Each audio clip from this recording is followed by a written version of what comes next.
The decision to release Janus Wallis, the killer of a South African anti-apartheid leader, of course, Chris Hani, nearly 2 decades ago, has sparked discontent in the Southern African nation.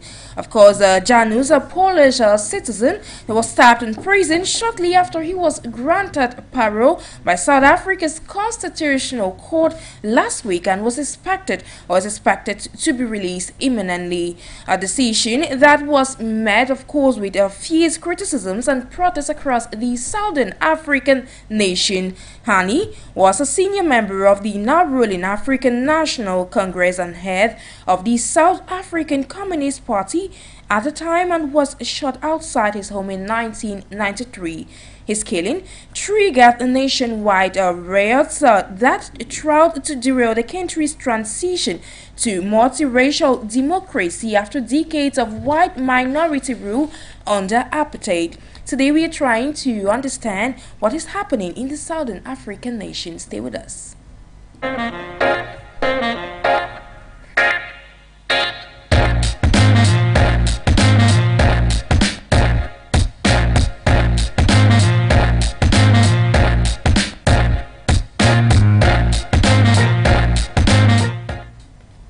Hello Africa, the world. Thank you immensely for joining us over your Pan-African channel for your Media Africa, and of course you're tuning in to Talk and Point, revamped version of Voice It over for you Media Africa. And of course this is the last edition for the month of November 2022, and today we are taking interest in the matter that is ongoing in South Africa.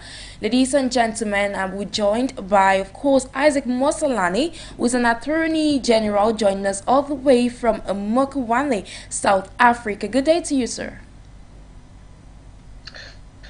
Good day to you and your listeners and viewers. Just to correct, there is practicing attorney and not attorney general before they summon me. But yes, it's an attorney practicing all the way from Polokwane in South Africa. Good evening. Good day. Good day once more. Thank you immensely for the correction. And we shall equally be joined later in the day by Mr. Fidelis Fongwa, who is a political analyst and a legal man here in Cameroon. Ladies and gentlemen, before we get down to this very sensitive topic, South Africa, of course, the release of anti-apartheid killers sparks discontent in the Southern African nation. I'll beckon on you all to first listen to this report compiled by the news desk of For You Media Africa. Take a listen. The killer of the South African anti-apartheid leader Chris Hani has been stabbed in prison days after the country's top court ordered him to be released on parole, according to the prison service. In a statement, the Department of Correctional Services said on Tuesday it was able to confirm an unfortunate stabbing incident involving Janus Wallis, who has spent nearly 3 decades in jail for the 1993 killing of anti-apartheid activist Chris Hani. Wallis, 69 years of age, had been due to be released by Thursday under last week's order by the Constitutional Court. Though investigation is ongoing, the said prison service revealed that he is stable and receiving treatment. Wallis was handed a life sentence for the murder of Hani, a hugely popular figure and fierce opponent of the apartheid regime. Hani was shot dead in the driveway of his house a year before South Africa's first multiracial elections. The shooting occurred just as negotiations to end apartheid were entering their final stage, stoking tensions that were feared would erupt into civil war. Last week, South Africa's top court controversially ordered Wallis, who had immigrated from then communist Poland, to be released on parole, a move which sparked protests from his supporters. At the weekend, Hani's gravesite and memorial in the suburb east of Johannesburg were vandalized. Ladies and gentlemen, having listened to that report on South Africa, of course it's a very sad story, a topic that we are taking interest in this afternoon. Mr. Isaac Mosalani, I'd like to ask you this question. Could you take us down memory lane to give us an insight? Let's better understand what happened to Chris Hani, an anti-apartheid activist in South Africa.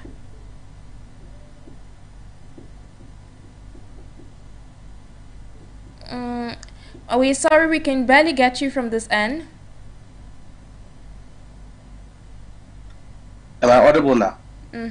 Right on, sir. Yeah. So as we heard from the report that Chris Hani was murdered right before a year before South Africa held its first democratic elections.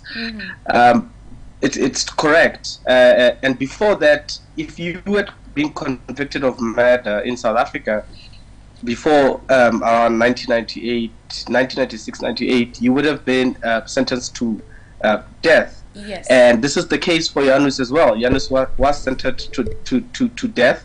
However, there was a case which indeed banned capital punishment in South Africa. There was a famous case called S versus Makwanyana, in which the gentleman Makwanyana was supposed to be hanged, and he did apply to the Constitutional Court that in terms of the new constitution, which had been enacted, he has a right to life, and therefore all charges which a person has been committed to death would then be transferred into life imprisonment. So, and then everyone else who was sentenced to death were then transferred to life imprisonment. In 1998, the government passed the Correctional Services Act, which gave way through multiple types of parole, such as full-day parole, periodical parole, correctional supervision, and so on and so forth. In 2005, Yalus and his co-conspirator Debbie Lewis applied for parole, and they were denied. In 2015, W. Lewis qualified for medical parole, and he was released on medical parole, and he passed away the following year. And then Janus his citizenship was revoked. Janus got citizenship in 1986. He was a dual citizen from both Poland and South Africa, and his citizenship was revoked in 2017, and that is one of the reasons why he eventually was denied bail up until his attorneys approached the High Court, and the High Court agreed to the decision of the minister, and then the Constitutional Court overturned the decision.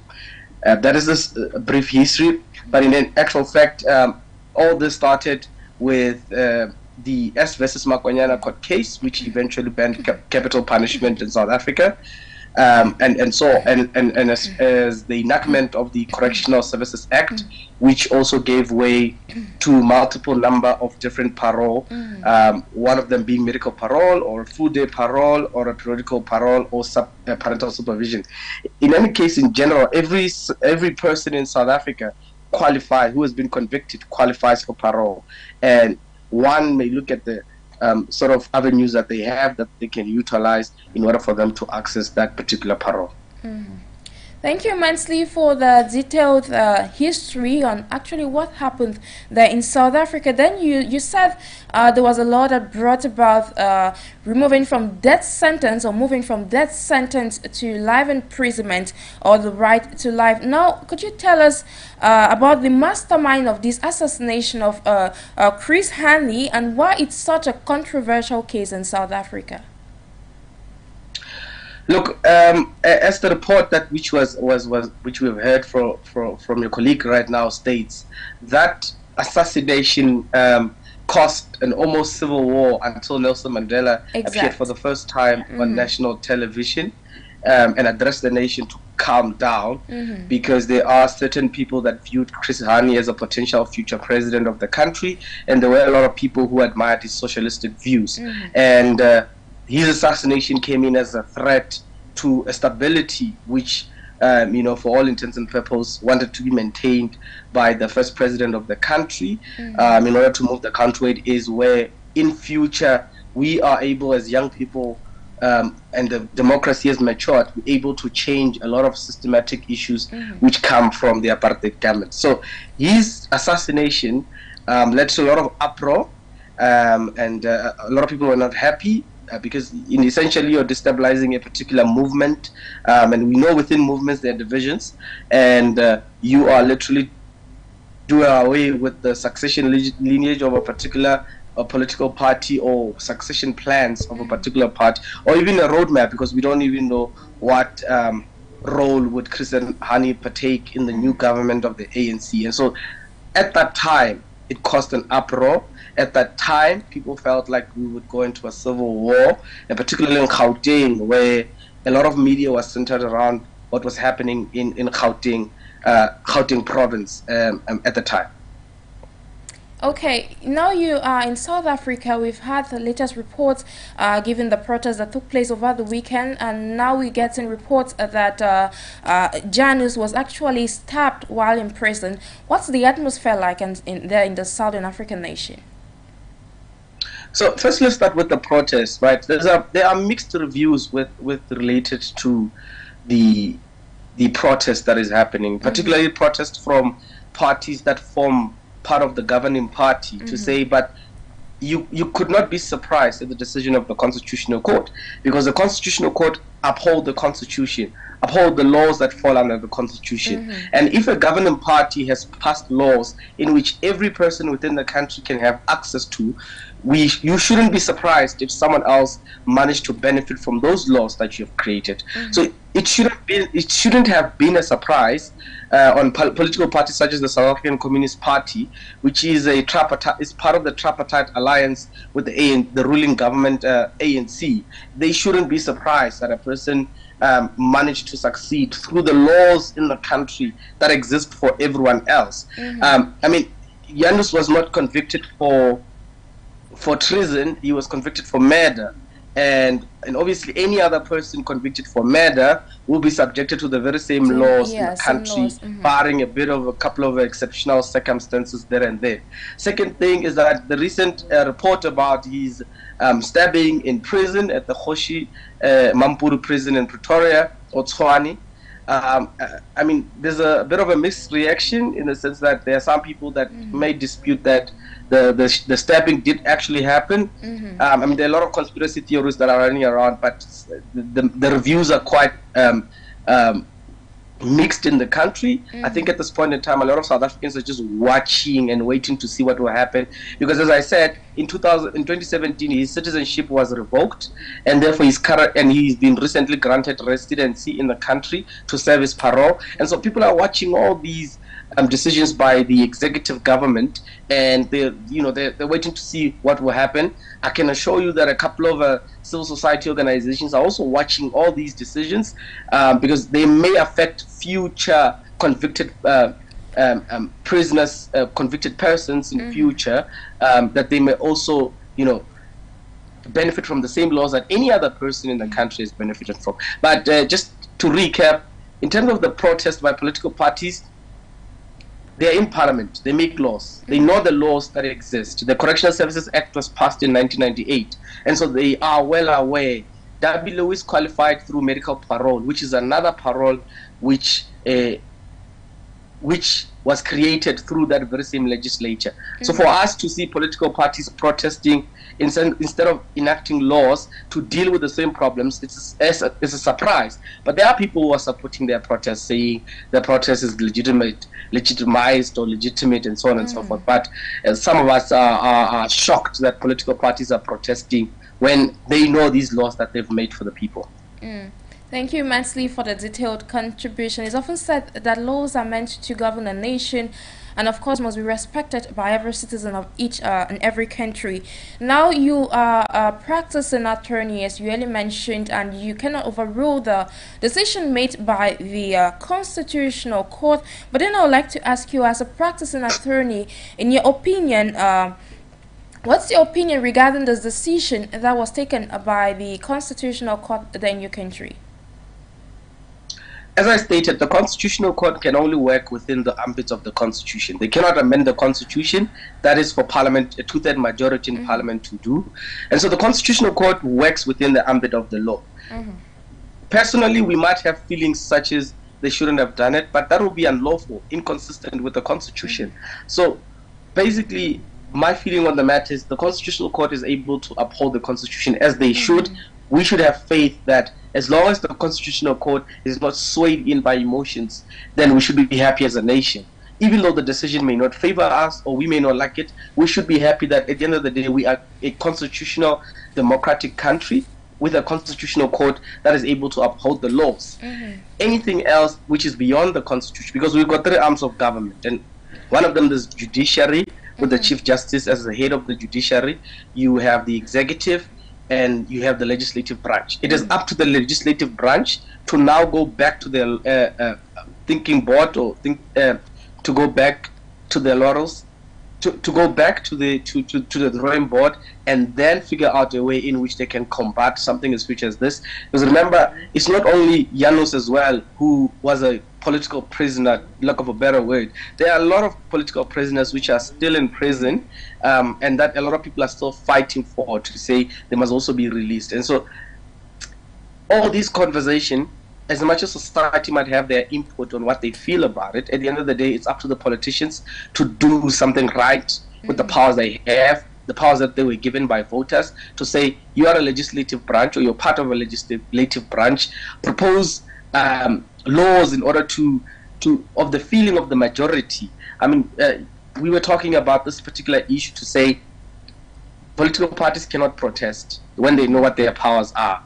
There are a lot of issues in this country, such as GBV, which we feel that the government is not doing enough to curb. The bail system as well, when it comes to issues of GBV, when it comes to, assault, abuse, rape, all those things. And we feel that this is something that lawmakers are able to deal with. They are the only people that are able to propose laws to address all these challenges, to address what happens if a person is arrested for treason, what happens if a person is convicted of a murder, which that murder is of political nature and may affect, in the long run, cause a civil war. Politicians, at the end of the day, all this rests within the hands of the politicians to do the right thing. Exactly, it's in the hands of the politicians to do the right thing indeed. Now you evoke the issue of the sensitive side of this judgment passed on by the Constitutional Court. Now looking at it from a sensitive perspective, can it be that this law could be exercised on Wallace based on who he killed and not actually the crime he committed? Because now we're looking at it for the sake of national peace. How can the Constitutional Court do so that national peace comes back to the Southern African country? The Constitutional Court cannot do anything. As I said, they depend on what the legislature gives them. The legislature has created a constitution. But could it be, permit me from cutting you short, but could it be that the person across this law based on not really the sentiments of the population, but in the best interest of the peace of the country? Look, the issue of peace is sort of simple issue to deal with, because, as I said, this issue is quite polarized. There's no majority of people that say, look, what the Constitutional Court is wrong, or this must happen, or this and this and that. It's a polarized view, like any other issue in the country. Yes.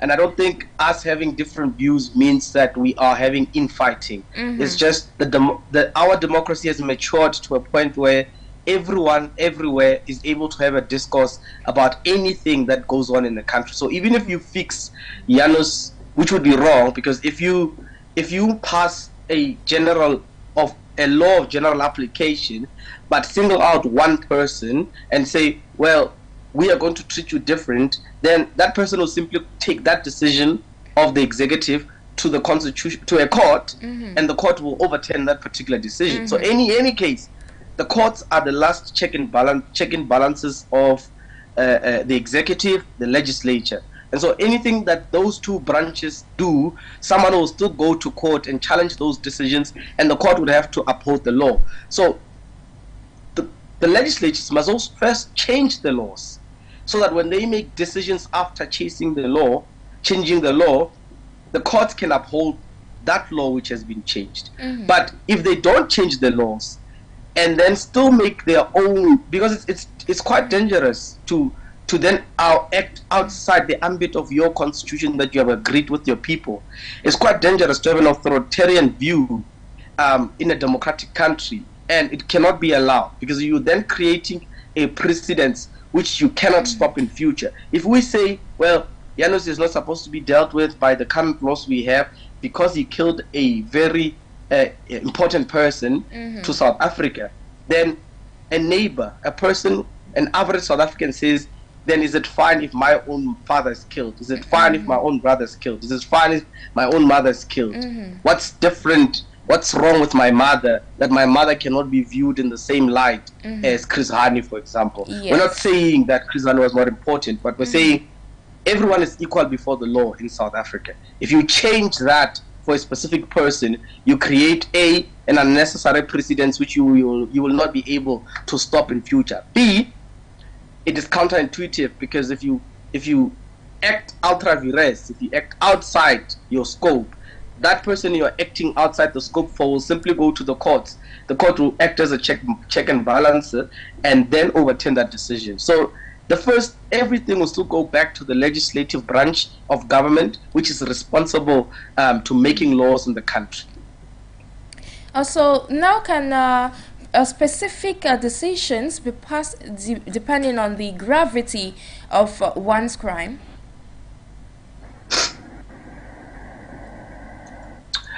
It still has to start with legislation. It still has to start exactly with legislation being of general application, and then you create a couple of exceptional circumstances. This is the same as bail. Bail is a right in terms of the Constitution. However, there are certain exceptional circumstances one can put forward, the prosecution can put forward, and a person can be denied bail. And so the same can be done. The same already applies with bail. So bail, there are exceptional reasons. They do look at all the decisions, all the issues related, including the victim's statements, including the report from the correctional service, whether this person has been a good person, and so on and so forth. They still consider a number of issues before they can grant parole to a person, even though the law itself says that if a person has served half of his prison sentence, qualifies for parole. But there are certain things that person must fulfill. If there are exceptional circumstances that exist that prevents the giving of that particular parole, then that person won't get parole.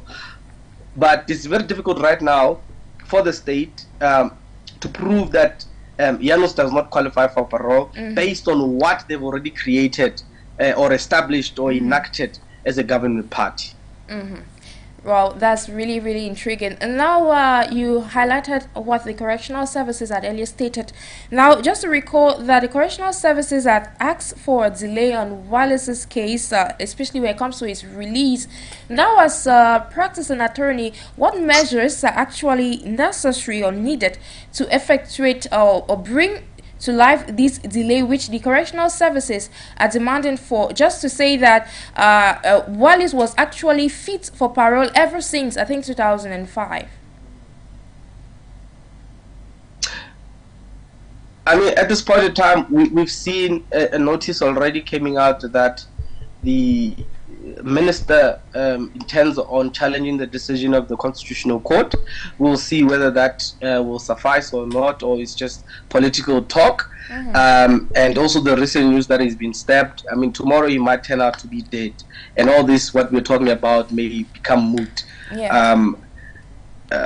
You see, he's been in jail for a long time. His health is probably not even fine. And you know, personally, as a country, we move from that because there's no any other thing that you can do. Keeping him in prison won't bring Chris Hani back, but won't allow us to have these conversations about parole. There are many people, including the former president, who have benefited from medical parole, which has been enacted by the ruling party. There are a lot of people, Oscar Pistorius, there are a lot of people that have benefited from the parole system. Some people we don't even know because they are average South Africans. And so the parole system exists. Only the politicians in the legislative branch of the country can correct it, can amend it to address the issues that South Africans have. See, that, you know, if you are convicted, you can be convicted for 10 years. And in that conviction, the judge may say you're only allowed to serve 3 years and then you qualify for parole. It's allowed in terms of the Correctional Service Act. If we have a problem with that sort of decision, then we have to go back to the legislative branch we have to go back to Parliament and pass the correct laws.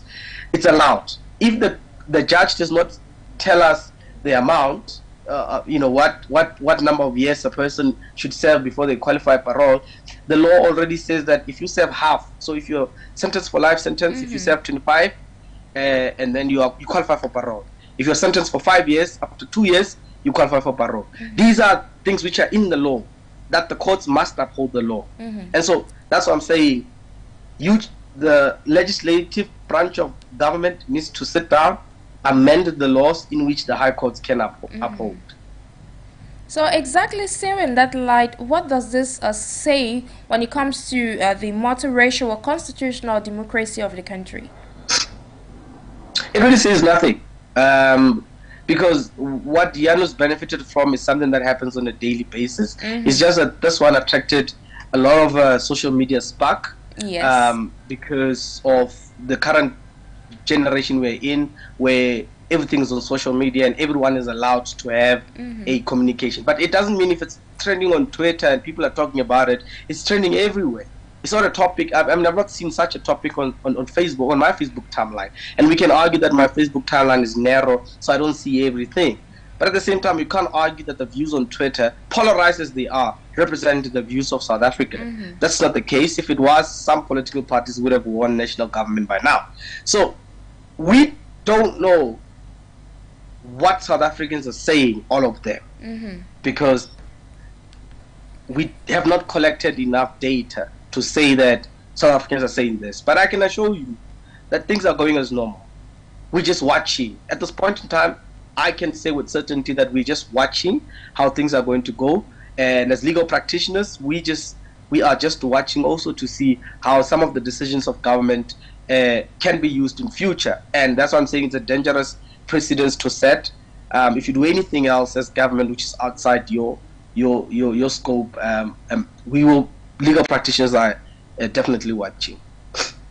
Okay, now we've had Wallace that is supposed to be released in a couple of days, so to say, according to reports. And now, do you think his release, when he comes back to the country, because he's supposed to face his parole there in South Africa, how do you think is going to impact the image which others of followers, or so to say, of Chris Hani have of the government, or say the Constitutional Court? Look, I'll say the first 2 days after his release, obviously there'll be conversations on social media. There'll be conversations in the media, in the general traditional media such as TV and radio, and a lot of subtopics will come out of this in the first 2 days, 3 days. After a week, a lot of people will forget about this because we'll now bandwagging on another issue that is going on in the country, because every single day there are a lot of things which calls for discourse in the country. Yes. I don't know where he's going to stay. I have no idea how he's going to make a means, but I'm sure, he might even bring a civil claim against the state, which is a possibility. And so we are just going to watch as to what is going to happen. There will be obviously people picketing or protesting at the prison because he was transferred to Hoshimampuru prison in Pretoria. So when he comes out in Pretoria, a lot of people will be protesting, but their protesting will be grandstanding. It's not like they're going to change anything until we change our laws as a country, and deal with the parole system, deal with the bail system, deal with certain crimes and how people should be punished. But yeah, subtopics, a lot of subtopics are going to come out during that time. Where he's going to live, who's going to support him, who's been supporting him financially, and so on and so forth. Who's paying the legal fees, who's doing this and that. There'll be a lot of where is he going to live for that matter. And I'm sure where he's going to live will be quite a secret task, because obviously if somebody was to tell us where he's currently living, obviously some people may decide to go and take the law into their own hands. But we're just going to be watching at this current moment. Okay. Ladies and gentlemen, if you just tune in, you're on to Talk and Point over your Pan-African channel, For You Media Africa. If you're watching either on For You Television Africa or why not listening over For You Radio FM 96.3. Of course, this is a topic today we're discussing South Africa. Of course, the announced release of Wallace, who was apparently the killer of an anti-apartheid activist there in the Southern African nation. Now back to you, Mr. Isaac. You now evoked a very issue of Wallace's release when he comes back and how he's going to handle the situation. Now, could you say, in your own words, could you say that this alert stop of Wallace is some kind of a means of the protesters, or to say the supporters of Chris Hani passing across a message to him? Look, yes, obviously, like I said, chances are the day is released. A lot of people will be protesting. A lot of people will have messages that they want to send to him. We don't know what else could happen as well, but we will be watching. A lot of our views that we may be invited to interviews and so on and so forth will be looked at, scrutinized for about a couple of 2 to 3 days. And then after, the country will bandwagon another issue that is coming up. Because, as I said, political parties cannot come and protest. They know what they need to do. We need to tell them as citizens what they need to do instead of picketing. But they will picket because they need to show support. They need to some sort of pander to certain potential voters or their own voters in that regard. But, you know, they will have an opportunity to say their say when he's released. So it's all about them, or the political parties, channeling their messages and what they want to the right ears or the right sources, right? Yeah, I mean, there's nothing wrong with protesting. Everyone else is entitled to protest. They will protest that day, and nothing else. That's essentially what will happen. People will protest on social media as well, particularly Twitter, and that's it. Nothing else. Okay, now let's move from particular now to general. Looking at the way other conflicts or other issues have been handled on the African continent, we've had activists, we've had people who have perpetrated various acts across Africa, so to say, but then they were granted pardon. We've seen in different African nations. Now, what do you think South Africa can learn from this, or what can other African leaders learn from this judgment that was passed across in South Africa? Look, I think Africa in itself needs to do a self-introspection with their own laws. I mean, there are a few countries in the continent where we could say there is actual separation of or separation of powers, and I think that's the first thing that a lot of countries can learn from South Africa is the issue of separation of powers. Yes. You know, a lot of countries have dictators, and those dictators are the judge and jury. And you'll never find a situation where a court will make a decision against what the state has done. So I think that's what a lot of African countries can learn from South Africa's young democracy that is. We have an environment where we may look like we have tensions, but I don't think those tensions will end up in a civil war or something like that. People have got the freedom to speak. They'll use their mouths to speak. They've got a freedom to pressure government to do 1, 2, 3, 4, 5. They'll do that. So I think the first thing most African countries can learn from South Africa is the separation of powers. And then once you learn separation of powers, it means whatever the courts can uphold is the law. That means politicians then will subjected to the parliament and will do their job in parliament to pass laws. And take it from there. There are instances in many African countries where someone has been convicted of a crime with no evidence whatsoever, and a lot of these things are not showed up because some countries they don't have a huge media platform, like in countries like South Africa where everything is just there. You can't necessarily hide anything in this country. Everything is everywhere, on social media, on radio, on emails, everywhere. Everybody's talking about government decisions, then they are made public, and we get to know that sort of transparency. We're not saying that it is perfect. It's not perfect. There's some flaws, but I think media freedom, transparency, public participation without fear is something that we can all learn from each other, and be able to make a prosperous continent. Exactly. All we wish for is for a prosperous African continent, a prosperous Africa free from problems and free from, of course, no country or no continent can be void of that. Now, in this regard, how would you say, what is the role of Parliament when it comes to resolving such legal conflicts in different African nations?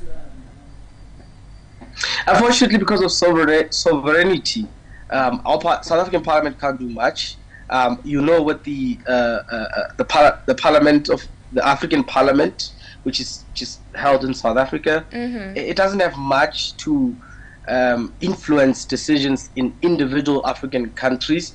I mean, people can go and voice their issues. People can say what they want to say. However, it doesn't have that much power to change a lot of things that are happening in Africa and different African countries. I'm used to say, someone will always say, what makes you think your mode of government is better than mine? And even though there are evidence that shows another one is better, another one is not, you can fix that and there. But South African Parliament can't do anything to change what is happening in other African countries. They can influence, particularly in countries where they have a lot of trade talks, but we've seen for many years the South African government, even now, they are currently the ones which are handling the conflict in Ethiopia, and whether that is effective, whether that is efficient, is something that we will see as we go on. Exactly, you've brought forth the issue of the African Parliament. Of course, every year we have members of Parliament that converge to see how they could bring about issues happening in different parts of Africa. Now, in this case of Chris Hani, what role could the African Parliament actually play in this case? Nothing. I mean, you know, every law that is passed in South Africa has a process. You know, there's white paper, green paper. The legislation has to go through the National Council of Provinces, go back to Parliament, and be signed by the government. And then that particular legislation has to be taken through the Constitutional Court to check whether it is constitutionally valid. Yes. Now that process, it doesn't open for any other influence to it. I mean, we do sign treaties, international treaties, that may govern, that may guide how we shape and make our own laws. But there's nothing that the African Parliament can do, because whatever they do, they undermine the sovereignty of that particular country. So everything is void, permit me, but everything is actually void now of external interference when it comes to resolving the internal affairs of the country. Yes, I mean, even the ICC Act in South Africa, which was enacted, which deals with the issues of international criminal court. Yes. You still have the South African government having power to decide whether or not to send a person convicted of the same acts or crimes as in the ICC, to decide whether they want to trial the person themselves or they want to involve the ICC in it. Everything still goes back to the sovereignty of a country, whether or not that particular country wants to involve anyone. But as I was saying, for them to involve anyone external when they've got constitutional obligations that they must adhere to, anything else which is outside may undermine that particular constitution, which is something that nobody can ever allow in the country, that you undermine the first body of law which everyone else relies on. I mean, if we don't have a constitution, if we have a constitution with bullet holes in it, then we don't have a country anymore. So you have to have that one document watertight, infallible, so that everyone else adheres to that document. If you want to change that document, then you go to legislature. And there are laws within that document that says, how can you amend me as a document? So it's open and shut. Everything that is happening must happen within the country by the people. And as I said, this issue will last 2 weeks. You know, after 2 weeks, we wait until he's released. After 2 weeks, even after he's released, it'll probably die down. Now we're looking at sovereignty, we're looking at African unity. Now, in regards to the African continent, what role can leaders play when it comes to getting or cutting off when it comes to international interference in matters of internal affairs that regards their nations? Look, as I said, there's not much they can do to a sovereign nation. I mean, we know what happened when countries supported the bombings of Libya. African countries did that. We know the issues with the sanctions in Zimbabwe as well. How a lot of African countries and certain African countries which have more influence in the continent and a bigger voice with the international community, and they did not do anything about it. We know how still today people are still questioning that. there's not much that African leaders can do in a country to resolve its internal conflicts.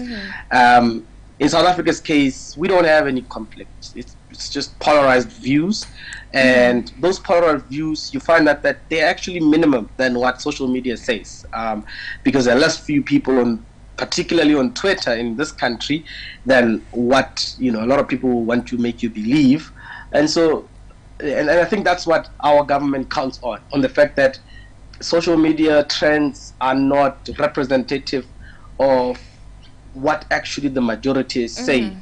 So, at the end of the day, there's no alarm for them to care about. There's no alarming issue to care about for them. But in general, just to answer your question, there's not much that African countries can do to deal with internal conflicts. I mean, we see and we know what is happening in Cameroon between the two, the Anglophones and the Francophones and the Anglophones. There's not much that a government can do. The Nigerian government, for example, which is closer to Cameroon, can do to get involved.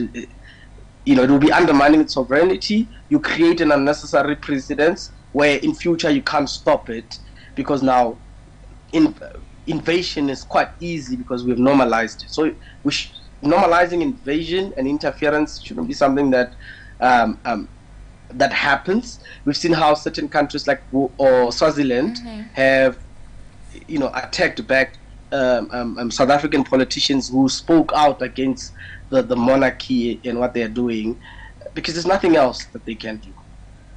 Okay. In line with everything that's happening in South Africa and the African continent in general, what do you think should be the way forward when it comes to changing the narrative or revamping the thoughts of Africans? Look, everything will start with the constitution of each and every country. I know that countries have got constitutions, but whether or not they are faithful to those constitutions is another debate.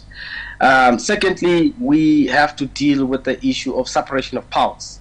If we have separation of powers, you know that there will be a branch in government that does checks and balances for another branch. That makes it easy. I mean, there are many African countries where we're still struggling with media freedom. And it's not something simple that you can do overnight. It requires an overhaul of institutions, many institutions in many African countries, before we can get to a place where we say, all right, issues are aligned, issues can be listened to, there are avenues for recourse, and the separation of powers. Still a long way to go. Okay, now as South Africans, let's take you back to your country. As a South African, what message could you tell or advise those of your country when it comes to pushing forth or bringing about the resolution of issues that matters to the nation? Look, we've already agreed that we will meet the politicians on the ballot box on in 2024.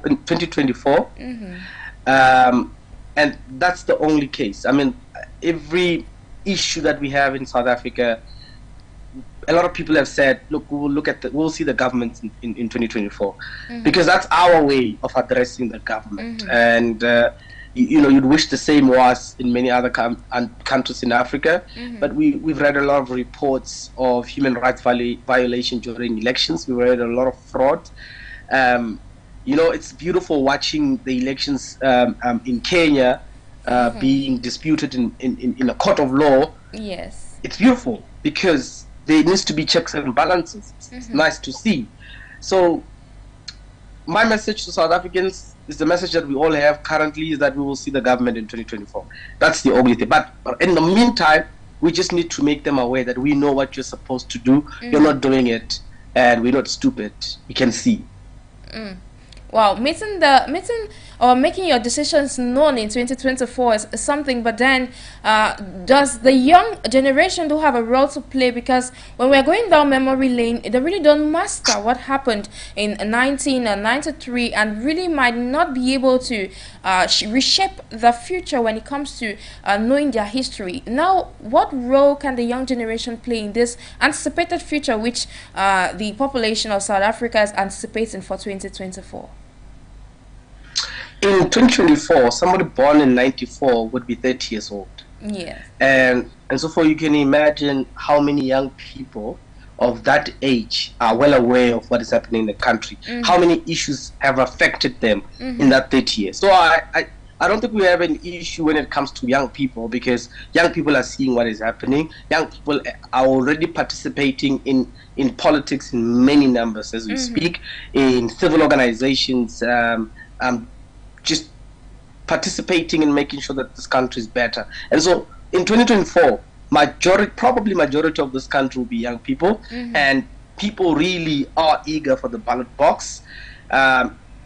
I'm so sure, about 70% sure, that 2024's elections will be quite different, in the sense that for the first time we are probably going to see more debates from political parties, more questions being asked to political parties relating to their policies, because in the past there's always been struggle credentials. There's always been what somebody has done in apartheid, what they continue to do, and so on and so forth.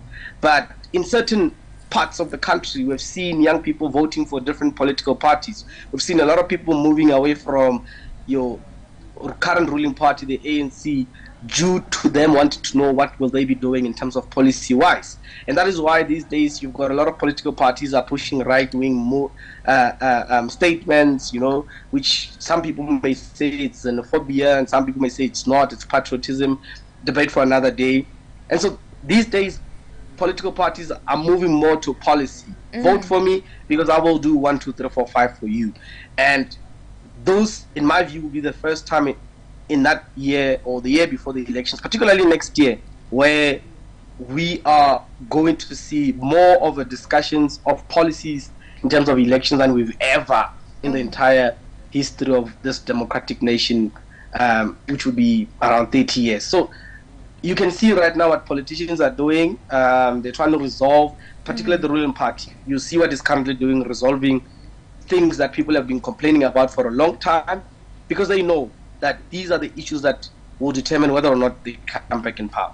Okay, we are gradually coming to the end of today's edition of Talking Points over for you Media Africa. But then, before I get leave of you, Isaac Musalani, I'd like to ask you, what's your take-home message before we wrap up today's edition?